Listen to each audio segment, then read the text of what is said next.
Hello, clever people, and welcome to my review for Greyhound. So this film stars Tom Hanks as the leading role, and it is about this captain who is on a ship in World War II that is called the Greyhound, and they are being hunted by Germans. And during the film, they are attempting to get certain resources, and it is kind of just a fight for survival. Greyhound was a movie that was supposed to be premiering in theaters. That I feel like I've said that 100 times. So that's just something that I say about every movie these days because that's the only way movies are coming out.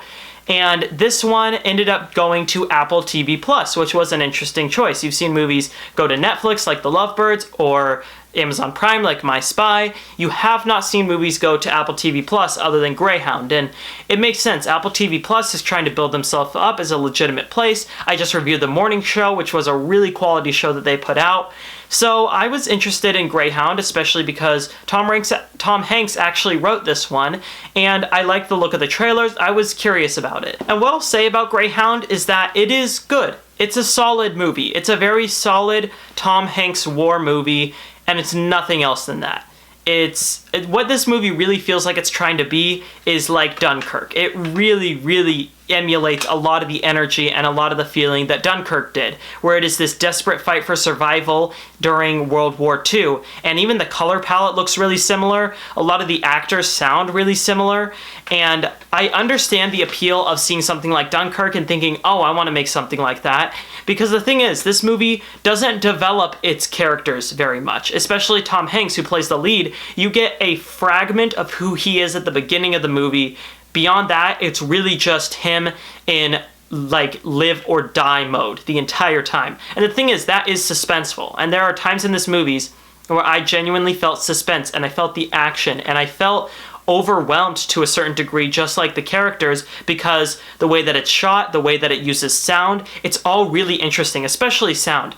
The sounds of people yelling over each other and the rain and the music all at the same time, it just like conglomerates into this big ball of energy that is overwhelming. Where I think that this movie differs with Dunkirk is, one, particularly the music. I don't think that Greyhound has as good of music. The sound in terms of what they do in relation to other sound is good, but the music itself isn't the best. And also, what was so good about Dunkirk is that it showed the war from multiple different perspectives. That's what made the movie really, is that you saw this insane battle happening from many different perspectives, from the beach to the people trying to save the people on the beach. You know, it was a week before, a day before, and an hour before the attack was supposed to happen where all the people died.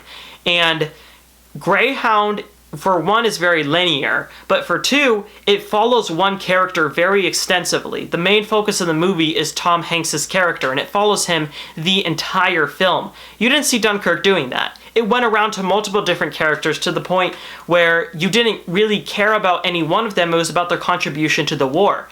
With Greyhound, spending so much time with Tom Hanks, you want to know more about Tom Hanks. You want to know about the woman at the beginning. You want to know more about her. You want to know why he prays before he eats a meal. These are important details that are just completely left out of the story because the point of it was trying to be an immersive experience. And I think you can have immersive experience stories where you do focus on one lead character, but it just didn't work super well. And I think that was the result of Tom Hanks probably just having too much control in the film. I think it should have focused on multiple people on the boat, and there are single moments in this that are brilliant. There's a scene where they're trying to dump people over the boat, and they are dumping one guy, and he kind of gets stuck on the flag. It's a brief second, but the way that Tom Hanks looks at the flag and realizes there's a dead body in there, it's a heartbreaking moment. There's really good moments like that throughout. The rest of it just kind of feels like a lackluster, not as good version of Dunkirk. I'm going to give Greyhound a 6.25 out of 10. Alright, that concludes my review for Greyhound. So, what are your thoughts on this film, or what do you think of the other movies that Tom Hanks wrote? Comment in the comment section below, and let me know. I am Robert Burke, and this has been The Clever Critics. Goodbye.